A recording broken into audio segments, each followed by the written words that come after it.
অনেকেই আমাকে কমেন্ট করো যে আপু তুমি কেন ভয়েস দাও না বা ভয়েস দিয়ে ভিডিও করো না কেন, তারপর হচ্ছে সামনে এসে কেন কথা বলো না। সত্যি বলতে আমার এটা খুবই আলসেমি লাগে, আমি কেন জানি না, আমার এটাতে খুবই অলসতা কাজ করে। আমি টোটালি ভয়েস দিতে চাই, আগে হয়তো দিতাম, তখন ভালো লাগতো, বাট এখন কেন জানি মনের থেকে আসে। আজকে চিন্তা করলাম যে আসলে এই জিনিসটার একটা ভয়েস আমার দেওয়া উচিত।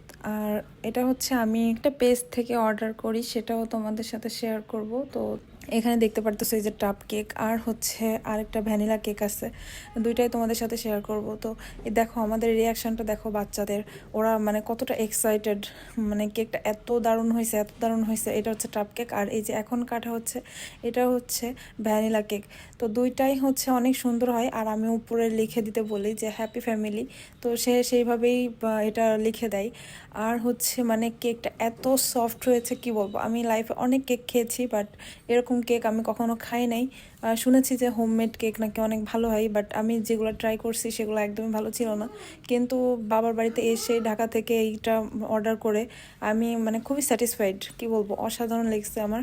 আর আমি হচ্ছে টিকটক আইডিটা তোমাদের মেনশন করে দেবো, এর ফেসবুক আইডিটাও মেনশন করে দিব। তোমাদের যদি কারোর প্রয়োজন হয় তাহলে অবশ্যই এখান থেকে অর্ডার করতে পারো। তো দেখতেই পারতেছো আমার আব্বু অনেক মজা করতেছে আমার মেয়ের সাথে, আমার বোনের সাথে, সবাই খুবই মানে খুশি কেকটা পেয়ে। আর এতটা সফট হয়েছে কি বলবো, টাপ কেকটাও অসাধারণ ছিল, ভ্যানিলা কেকটাও অসাধারণ ছিল।